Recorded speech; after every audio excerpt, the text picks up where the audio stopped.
Hey everyone, Chris here. Thanks for checking out the podcast. If you're enjoying it and learning something along with us, please consider becoming a supporting patron at patreon.com/ateacherhistory. Or you could leave a rating and review on iTunes. It would be a huge help.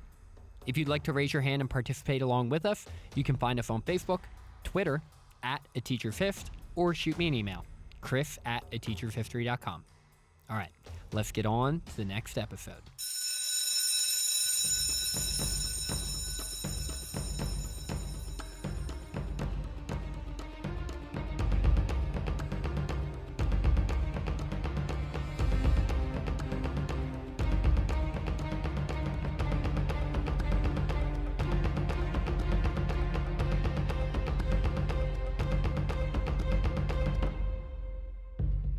Hello, and welcome into A Teacher's History of the United States. Thanks so much for joining me again today. Did you know that at the Battle of the Alamo, the famous Jim Bowie died not in battle, but sick, in bed? Did you know that the legend of the Alamo is so prevalent in American cinema and television, it spurred multiple adaptations, including the 1960 adaptation starring John Wayne, which went on to 7 Academy Award nominations. And did you know that Davy Crockett was so popular that the theme song of the Walt Disney Show in the 50s cracked the Billboard Top 10? Did you know all of this? Maybe, maybe not. Get your notebooks out because today we will cover that and more in episode 133. Remember the Alamo. All right, everyone, welcome into episode 133. I am very pleased to be joined by my fellow history nerds, Zach Woods and Bill Gorman, both on the same episode, which hasn't happened in way too long. Bill, Zach, welcome into the pod. Welcome back. Hey, Chris. Hey, Zach. Always a pleasure to be here. And today, as you know from our intro, we are diving into the Battle of the Alamo, which I'm pretty excited about. Bill, you're not as excited about the Battle of the Alamo. Would that be fair to say? Well, apparently, Chris, I've got a bit of a reputation as a hater among the podcast faithful, so I was especially excited for this. Not only because the band's back together, but also because I get to rain on people's parade a little bit about the popular legend of what the Alamo represents in the popular conscience, which I think I will get some help from Zach on as well. Maybe. No, you're not getting any help. I am a Texan true and true, man. This is our founding myth.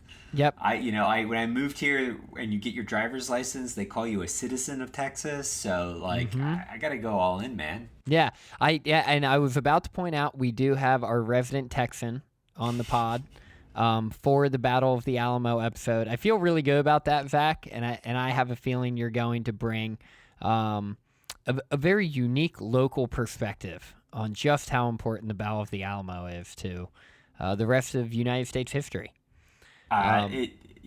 Texas independence is a critical crossroads for Western expansion, so it's part of why we have to spend some time talking about it. Yep, absolutely. And those that have been listening in, episode 131 and 132, we've been talking about the outbreak of the Texas Revolution. In the last episode, I got into detail about the victories at the Battle of Concepcion and the siege of Behar for the Texian forces. I talked about how Santa Anna started to gather his forces, over 6,000 of them actually, to march north to put down the rebellion.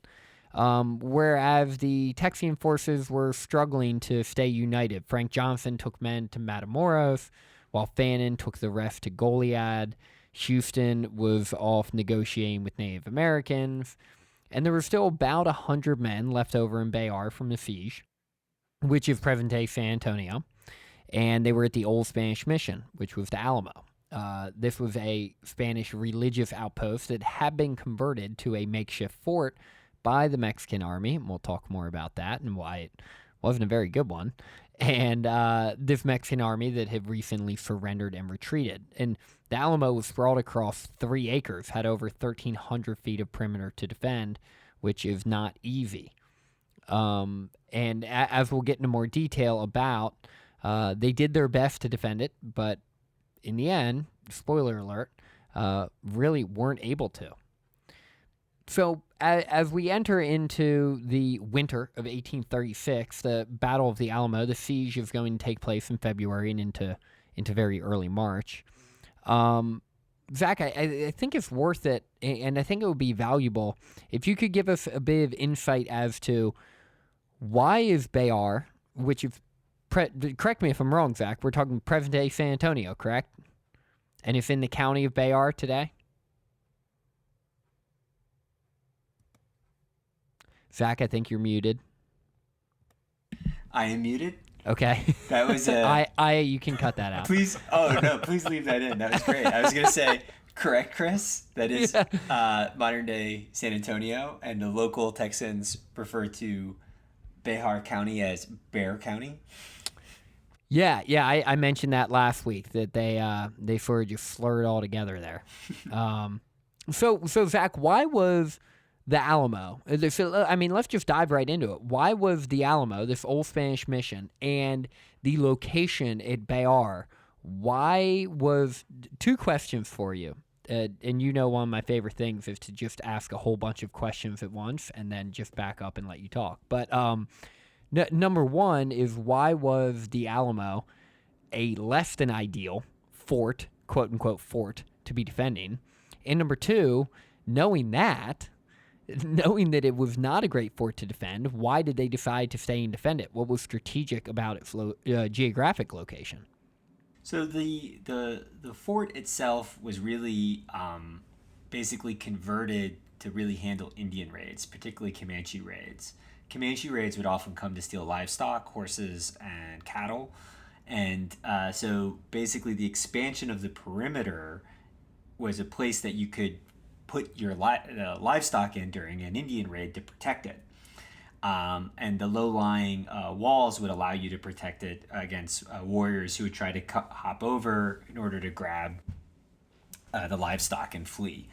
So it has this illusion of being this kind of strong point because for basically in the living history or the living memory of the folks, of the Tejanos as well as the Texans, this was a place of defense.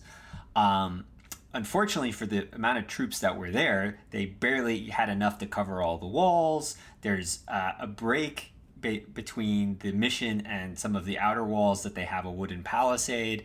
So while they might have had enough ammunition and food to withstand a siege with the troops that they had, they didn't have enough troops to actually cover all the walls and all the defense. And fewer Texans were actually... during the siege, where the Texans take it from the Mexicans, there were 600 Texans and 1,200 Mexicans defending it.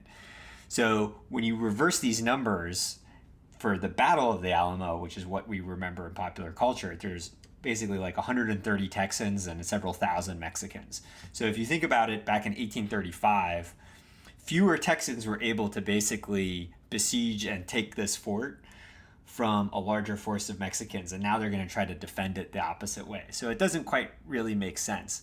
However, Bayard is a major town in Texas. Texas is a largely sparsely populated area. That's part of why there was Anglo immigration to begin with.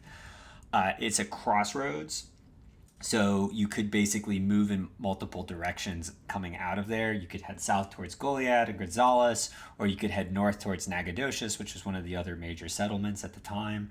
So defending it there is this illusion of if you defend it, you'll be able to defend against a larger penetration into this nascent Texas Republic. So it's this very tempting kind of similar to, the only thing I could think of it as similar is Fort Ticonderoga back in the American Revolution, which was thought of as this very strong and super defensible fort, when in reality it was built in a bad location and was very easy to capture. If you just put cannons on some hill a little bit higher, the fort would have to surrender because it could be reduced. And this is a similar thing. You had to have a lot of soldiers to really defend this fort from an attack, and they didn't have that.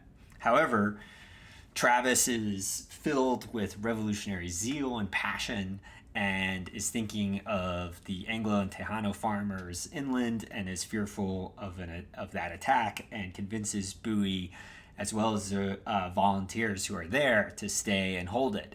And I think part of it is he thinks it can be a rallying cry and a point where the militia, what we would consider more of a militia, but the nascent Texas Army could rally to that position and hopefully defeat the Mexicans there. And so, real quick, just to fill in those who are listening, Travis is William Travis, who is a cavalry officer for the forces, the Texian forces. And Sam Houston actually sent Jim Bowie to the Alamo with a few dozen men to bring back the artillery, because the Alamo had 19 leftover Mexican cannons and then another cannon brought in from the New Orleans Graves. The volunteers from New Orleans. And, Colonel James Neal, who's the acting Alamo commander, begged for more supplies and provisions, knowing they couldn't withstand a long siege, but he never got it. And so Houston, who's commander-in-chief of the Texas Army, actually sent Jim Bowie, and this is what you were getting at, Zach, he sent Jim Bowie to the Alamo to say, grab the cannons, grab the artillery, and get the heck out of there, because you do not want to be stuck there, between the Mexican army and the further reaches of Texas at the Alamo, because it's more or less indefensible. And what you were mentioning was when Jim Bowie got there, Travis was able to convince him that it actually was worth defending. And that, I guess, he was able to lean on like a broader, thematic defense of the Texas Revolution that you mentioned, Zach. And I know, Bill, you've brought stuff like that too. And I'm glad you brought up Sam Houston, because Sam Houston is a pillar of Texas politics, and he will be the first senator from Texas, the first president of the Republic of Texas. Did you know, Zach? Did you know there's a city in Texas named after him? I did know that, and I think I do reside within said city. Yeah. But tiny little town called Houston. Tiny little town, yeah. Yeah. I think we're the fourth largest city in the country now. Yeah, it's pretty big. Pretty big. But Sam Houston is someone who always seems to have common sense and is often proven right. And he had very good sense to basically say, get the cannon and get out of there. Because the cannon can be critical for basically winning battles, especially in some of these frontier conflicts. A couple of big shells can reduce small forts very quickly. Well, I think now is a good time to talk about. I would say there are three men or people, men at the Battle of the Alamo that are probably more legendary and remembered than others. And that would be William Travis, Jim Bowie, or James Bowie, depending on how formal you'd like to be, and Davy Crockett. And so why don't you? I mentioned Travis a moment ago. He was the officer of the cavalry, and he actually shared command of these forces with Jim Bowie, which whether or not Jim Bowie actually needed to allow him to share command, it could be debated, but he did. And so Travis and Bowie shared command. So, Bill, what do we know? Is there anything worth knowing about William Travis? Yeah, absolutely. I think it's worth noting how all three of these people got to that place that is so fabled. And so for Travis, he arrived in Texas because he was a disgraced businessman. He left Alabama at the ripe old age of 22, dramatically in debt. I mean, just really in debt, like Michael Scott levels of debt. And he literally just left in the middle of the night. Now, he didn't just leave like himself. He left behind a wife and kids. Didn't even end the business. Just skipped town. That's pretty messed up. But it is messed up. It's about to get a little more messed up because he did remember to bring his slave Joe with him. Oh. And that's one thing that is sort of lost in a lot of this lore, is that Travis was a slave owner. Joe, we literally only know that name, Joe, because he survives the Alamo attack, whereas Travis is slain on the first day of combat. Travis, when he got to Texas, though, he was an attorney by trade, which should tell you, I mean, you guys know me, so we're pretty bad people generally. So as a profession, and so he hangs up his shingle in a area of Texas, I believe down near Galveston, if I remember correctly, and he does quite well for himself. But he does so under the auspices of being just this new guy in town. He actually, when he gets to town, registers with the at the time the Mexican government as a single person. So he's even denying any previous marriage. He's just quite the stand-up kind of guy. And I just want to make sure we understand we know who we're talking about here with William B. Travis. Gotcha. Well, yeah, it doesn't sound like that. He sounds to me like a bit of a bamboozler. That be fair? Yeah, I think so. Yeah, I certainly think so. That is my read on William Travis. Yeah. I mean, just based on actions, I know. Zach will get into the famous declaration later at the battle, and we have some of his letters about how he was. Well, actually, the letters make him out to be kind of a whiny kind of guy, but he's we remember Slander. the bluster. yeah. Well, no, hold on. I think it's worth getting into. We're talking about Travis right now for a few minutes. I think it's worth getting into his victory or death letter from the Alamo now, because that is why he's famous, right? He's not famous because he kicked his wife and kids to the curb and moved to Texas and brought a slave with him, and then had For the record, that is a very common. Well, not the slave part. The bringing your enslaved person with you, but that is a very common component of the American dream. Is I failed someplace, so I just go out west and I reinvent myself. Yeah. So that's part of what makes America's fiber and uniqueness. That's is true. that can-do pioneer spirit. The only way you can fail is if you quit, if you stop trying, right? Yeah. I mean, you're not wrong. I mean, that's even like the plot of, Fievel Goes West. So I understand that's deeply ingrained in us. It's just that, like, and I mean, you guys know this, and the listeners of the pod knows this. Like, if you stop the examination there, then, like, that's the legend. That's the fable.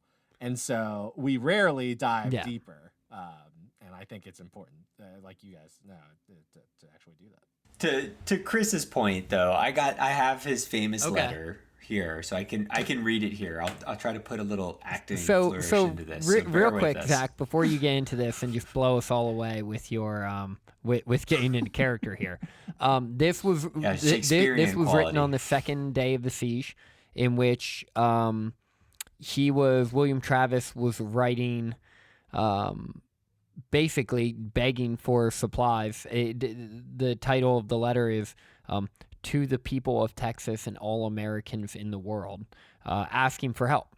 Correct? Okay. Correct. So yes. And just to level set before Zach goes into this, you're going to be measured against actors such as Patrick Wilson. Oh, I'm going to fail and horribly. Lawrence Harvey. So the bar is pretty high. Oh, I'm going to fail horribly. All right, Zach, so get into it. Cool. What was this very famous letter say? Well, it's really the epitaph, because the epitaph is victory or death, William Barrett Travis. But so, anyways, it begins to all the people of Texas and all Americans in the world, fellow citizens and compatriots, I am besieged by 1,000 or more of the Mexicans under Santa Anna. I have sustained a continual bombardment and cannonade for 24 hours and have not lost a man. The enemy has demanded a surrender at discretion, otherwise the garrison are to be put to the sword if the fort is taken. I have answered the demand with cannon shot, and our flag still waves proudly from the walls. I shall never surrender or retreat. Then I call on you in the name of liberty, of patriotism, and everything dear to the American character to come to our aid with all dispatch. The enemy is receiving reinforcements daily and will no doubt increase to 3,000 or 4,000 in 4 or 5 days. If this call is neglected, I am determined to sustain myself as long as possible and die like a soldier who never forgets what is due to his own honor and that of his country. Victory or death. William Barrett Travis, Lieutenant Colonel, commanding. P.S. The Lord is on our side. When the enemy appeared in sight, we had not 3 bushels of corn. We have since found in deserted houses 80 or 90 bushels and gotten to the walls 20 or 30 heads of beeves. I don't know what beeves are. Travis. It's an interesting PS. Yeah. But anyways. So that's the letter. The victory or death. Right, that made him, speech. like, that fit. Like, and that, yeah, well, he ends up dying. Yeah, and he ended on that, and he ended up dying. But I think that's, like, the overall theme of the Alamo, right? And that's why that letter is so famous. And I agree, the PS part is, like, a little bit weird. Like, oh, by the way, PS, we didn't have a lot of corn. We found some. We have food. Like, okay, great, man. I'm reading this like 4 days later. Glad you found some corn.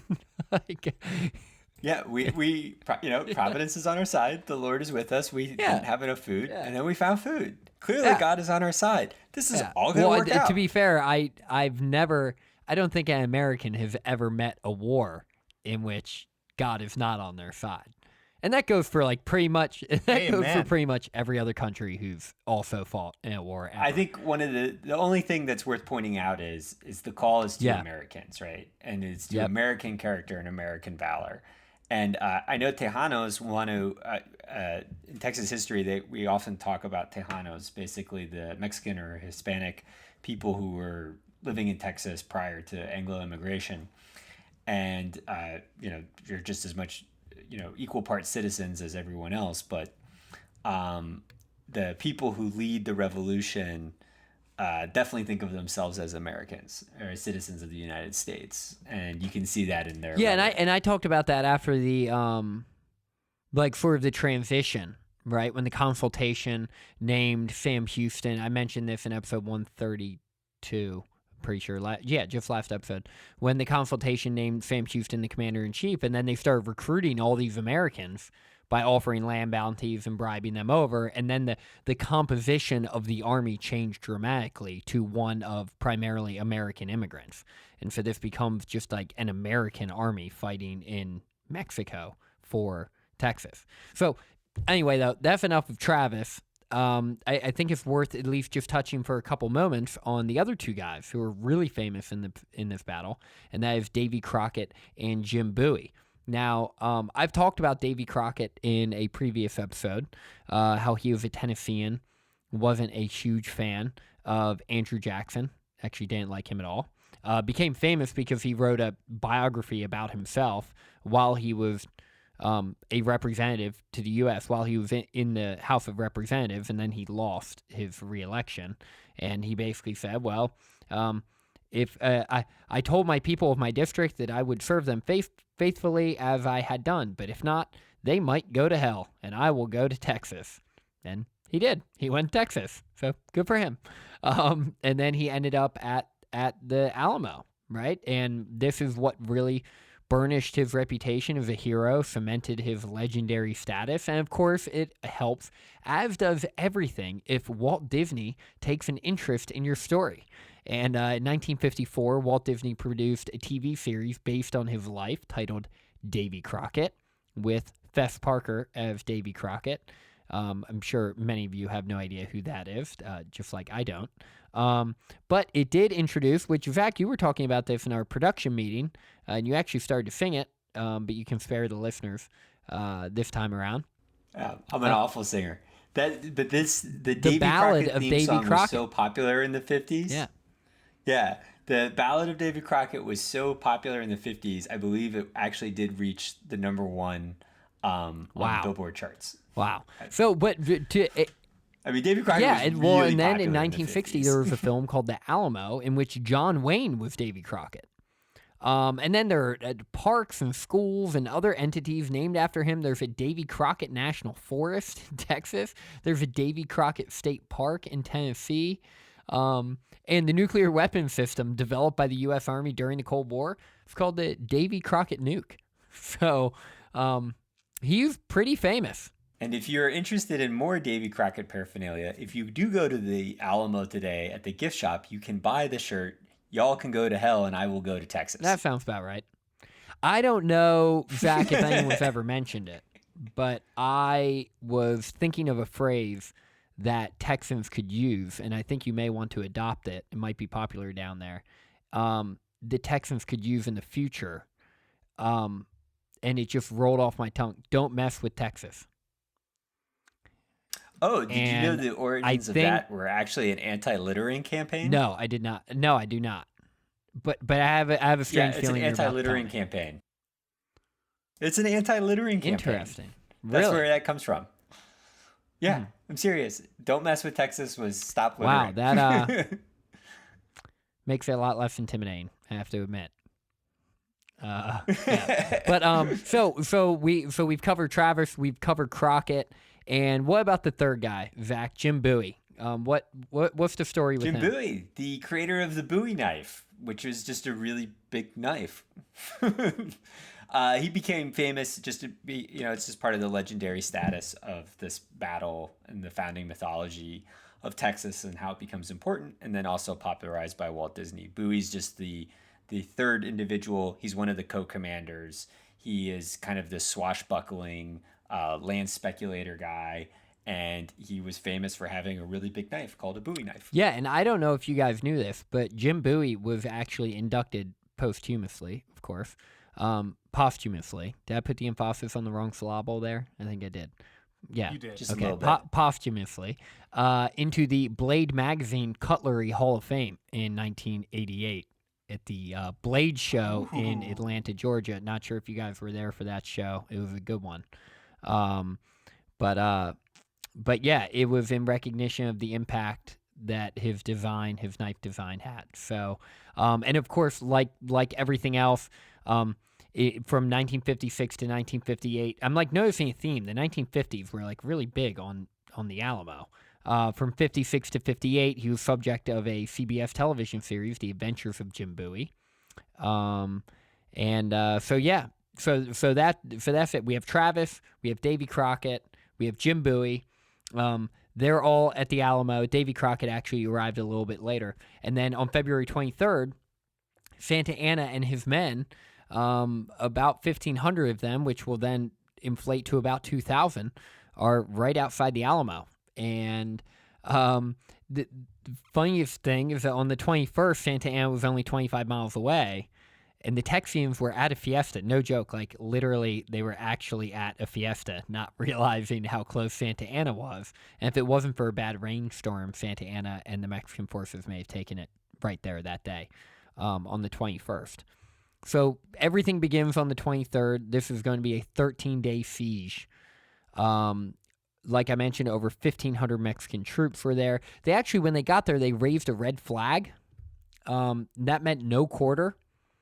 And I mentioned that last episode, they had passed the decree, the Tornell Decree, before Santa Anna left, that said that all of these revolutionary forces would be treated as pirates, which meant that they would be given no quarter, which meant that they'd be executed upon capture, which I'm sure many volunteers would have wished they'd known about that prior to volunteering. That's some pretty valuable information when making such an important life decision. But he raised the red flag, basically saying, I'm not giving quarter to anyone that we capture. And the Americans, or Texians, and Tejanos, that the revolutionaries, put it that way, fired their cannon, basically saying that they were going to fight anyway. And then that began the siege. So the 13-day siege, we're not going to dive into the details of each of those 13 days. It was from February 23rd to March 6th. And on March 6th, that was the 13th day. And at that point, the Mexican forces surrounded the walls of the Alamo. They stormed the mission. During the siege, there were attempts to organize some type of relief for these for the Texas forces. Fannin was in Goliad, and he was trying to organize some type of relief for them, but it got confusing, and they turned around on the first day. They were marching out, and it was sort of a disaster. And then there were, and it didn't go anywhere. And then there were a few hundred guys up in Gonzales too, who were preparing, and they were expecting Fannin to bring men to meet them there. But in the end, the men at the Alamo did not get, the men, women, and children at the Alamo did not get any reinforcements at all. And so it was truly, once the siege began, it was truly just a matter of time until the Alamo fell. And it fell on that 13th day. The battle itself, like the actual battle, the fighting, not the siege, but the actual fighting was maybe an hour and a half long. And Bill, Travis dies immediately when the battle begins, correct? Yeah. Right on the wall, gets shot. Like basically one of the first things that happened in that battle. He gets shot and killed. Yeah, that's not a good way to start the battle. Jim Bowie, not so great.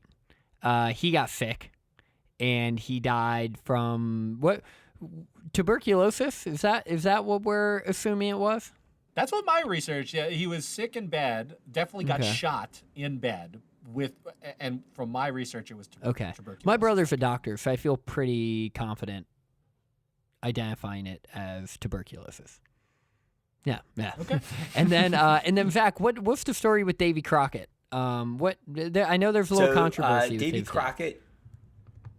Well, yeah. So Davy Crockett and his group of Tennessee volunteers were at the low-lying palisade. So you had the big outer wall, and then there was basically a gap between the mission and this outer wall where they had basically laid lumber to create a palisade. And that's where he was positioned.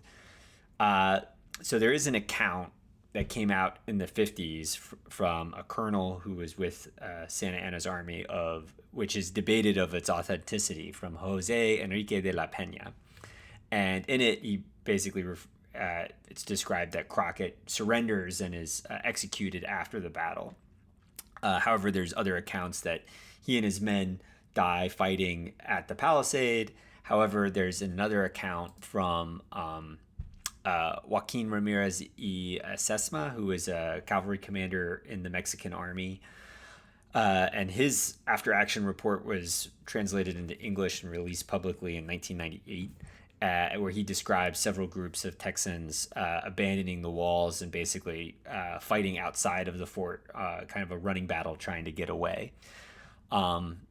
So there's some controversy there. However, we do know that most of the defenders fell back from the outer walls towards the mission and the long barracks, which were still there, which is, if you imagine, kind of a limestone long blockhouse. And that's where the fighting was the fiercest and took the longest. It was basically like a room-to-room 18th century flintlock style fighting. And that's, the battle lasted 90 minutes. We know that the last defender did try to blow the magazine, but was shot and killed before he could do it. I can't remember his name now in the research, but and battle was pretty much over. Several of the survivors were executed. We do know that for sure. The question is just, was Davy Crockett one of them? And the only people who were not defenders were the women and children who and the slave. That's the other thing, is Santa Anna did release the captured slave. Gotcha. I know one of the young sons, one of the young boys was mistakenly killed. And then for a while afterwards, about 10 or 15 minutes afterwards, the Mexican soldiers were going around just bayoneting and shooting anything that moved, including things that didn't move. And apparently the bloodlust was getting pretty bad, to the point where the generals were asking Santa Anna to personally tell them to stand down. And so this order of no quarter was taken very seriously by the men. And that sort of brings us to, the end of the battle. And the battle, it was a 13-day siege and an hour-and-a-half long battle.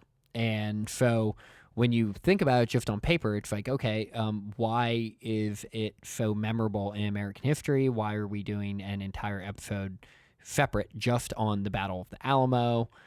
Why is it worth talking about? And Bill, what is the legacy of the Alamo? Why is it worth, or maybe not worth, talking about? So when we were going through upcoming episodes, I had immediately jumped on it, and Zach did too, when it came to talking about the Alamo.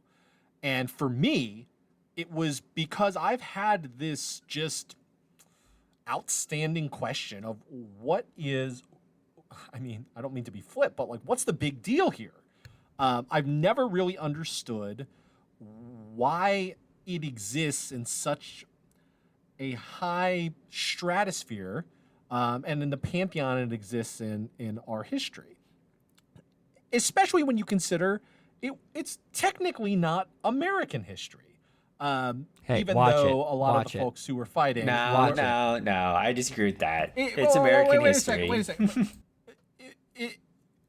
It took place in a foreign country. True.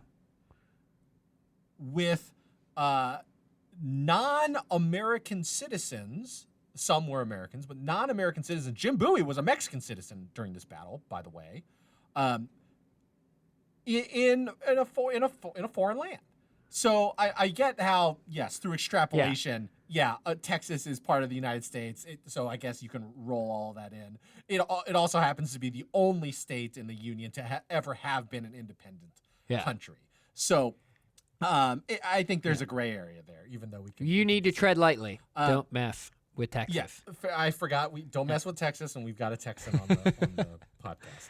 I get it. So technically, California was its own republic for like a month. So typical okay, Zach. fair. He Okay. just have to. He had to correct you. He couldn't help it. well, no, I just I know what you're saying. yeah. Okay, Bill. Well, So but that's continue. part of the- Continue. Yes, Zach, you're correct. Yeah. That is true. So then I've been.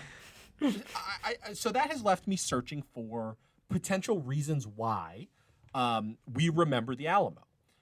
And so I kind of divided it up into several different areas. And mostly I wanted to pose these questions to you all because I think you all might care about this more than I do, but I still want to examine it to understand why. And so the first reason is because of how it's lived on through our popular conscience. And so the way that it lives on, yes, it's how we tell our history, but it's also how we absorb our history through popular culture. And so, Chris, you had mentioned that, it's kind of funny. In the late 50s, there was sort of an insurgence of popular cultural references to Davy Crockett, Jim Bowie, the Disney Corporation, etc., that was rising to prominence. Well, I think it makes a ton of sense that with a Cold War going on, we wanted to turn to tried and true American heroes because we were battling the commies, and we wanted to remember that we were willing to do whatever it took to confront evil, which of course complicates things as well because then that dovetails. Sorry, I'm gonna pivot real quick. I'll pivot back, but that pivots into what were the real reasons why this fight was going on in the first place, and without acknowledging that. Core members of the contingency of Texas independence folks were pro-slavery slave traders, I think does a disservice to the entire examination of why the Alamo took place why the events of the Alamo took place at all, why Texas independence was a cause at all. And so perhaps slavery wasn't the issue, but it was certainly part of the calculus, especially for someone like William Travis, who literally went to jail in Mexico for opposing the free passage of two Louisiana escaped enslaved people that were going through that province. So to dismiss that, I think it does a disservice to what this conversation. Yeah, I would agree with that, and I do want to pause you there before you, because I can tell you're about to pivot back, which I appreciate. But we are going to have larger conversations about, when Texas, spoiler alert, does become an independent republic and then part of the United States, slavery is the driving, that is the driving motivator to bring Texas into the. It's also the main reason why it takes so long for Texas. Absolutely, to be and that's why the politicians, for the most part, wanted to stay away from it. Because they knew it would create a much larger debate than just annexing land. So anyway, we will. We're not getting into it here or during this narrative of the Texas Revolution, but we will be diving more into that. Okay, back to you, Bill. You're pivoting back. So now I'm pivoting back to 1960, and you mentioned this a little bit earlier, but John Wayne, the Duke himself, plays Davy Crockett in the Alamo in the 1960 film. Goes on to receive, I think, 7 Academy Award nominations. That's not just a blip on the radar. That people are going to pay attention to that. And it just reinforces the popular image and mythos of what those folks represented. The film, if you haven't seen it, portrays a very rosy picture for who these people were, what their mission was. There wasn't a whole lot of gray area in the Duke's films. There was good and evil, except for his later films. I digress. But maybe when you get into like True Grit, his later catalog, there's a little more ambiguity. But like there was good and evil.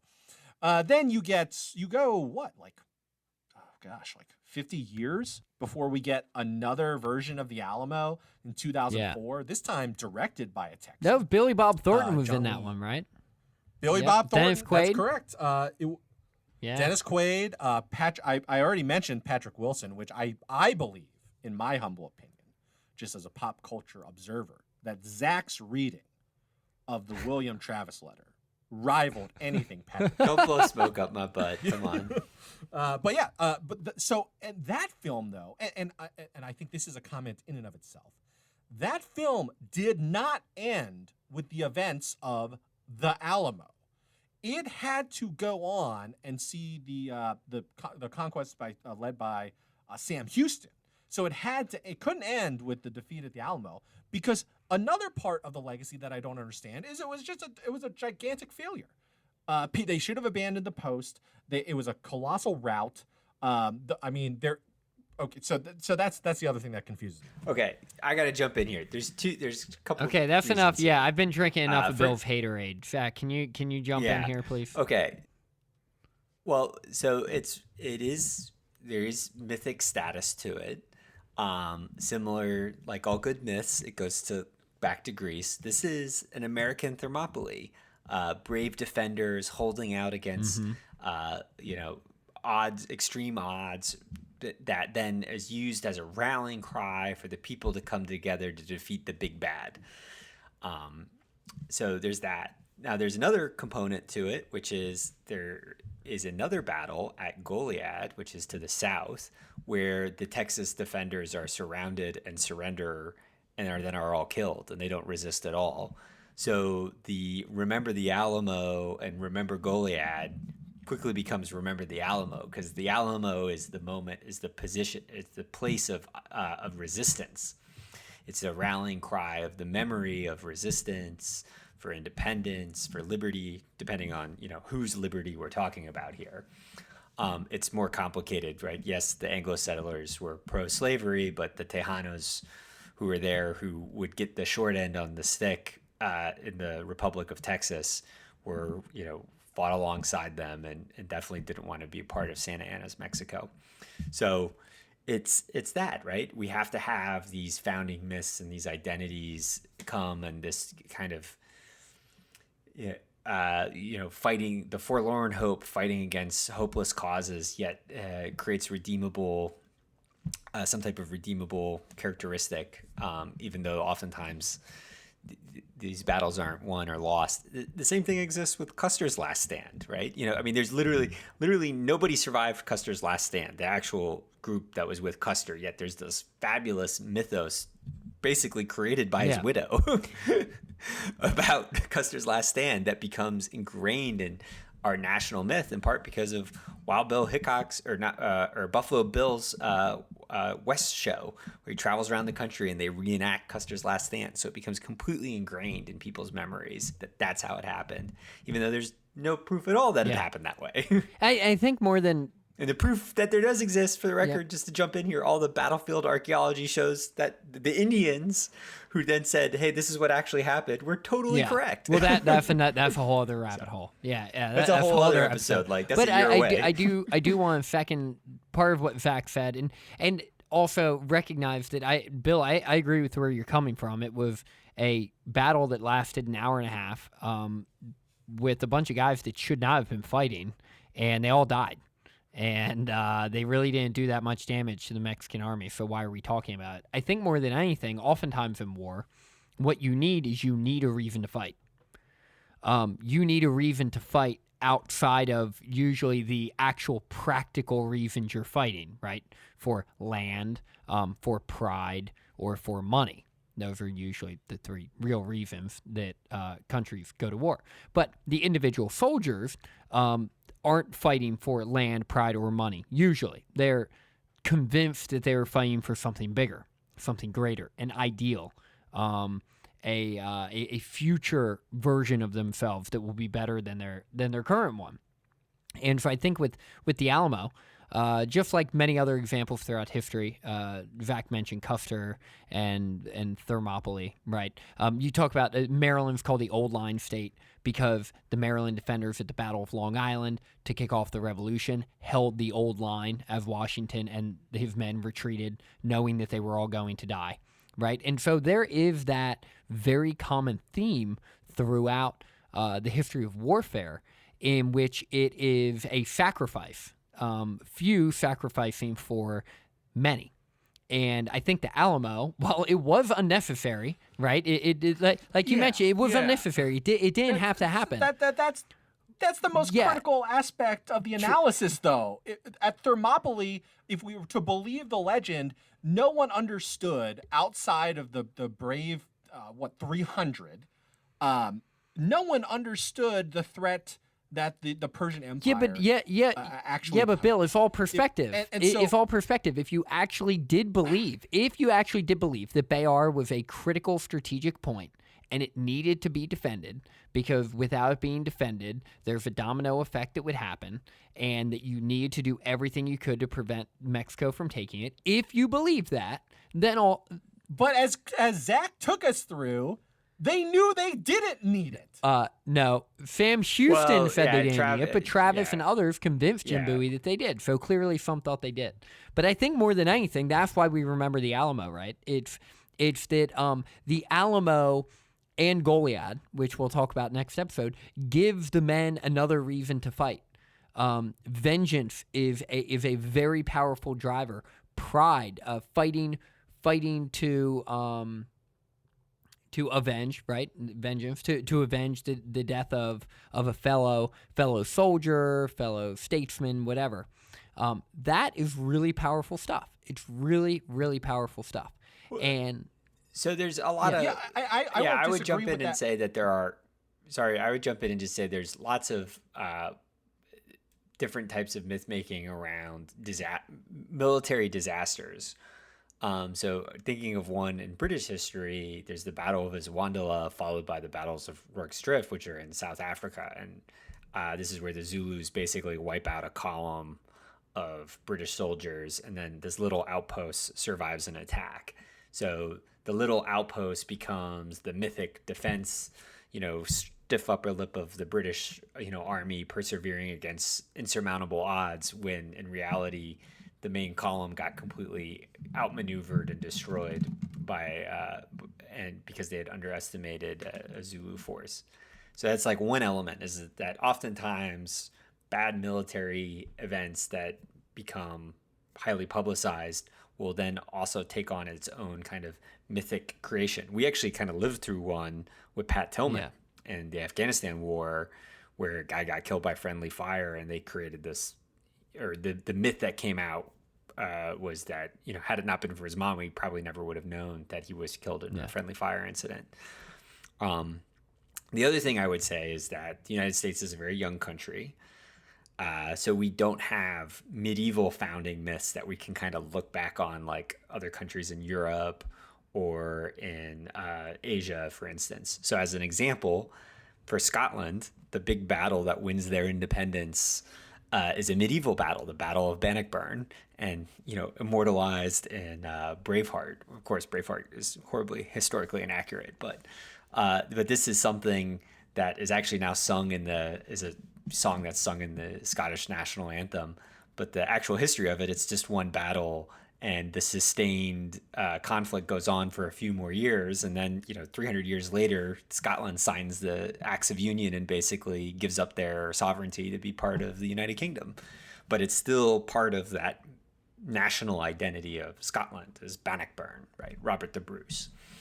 So that's two Makes takes sense. for you. Yeah.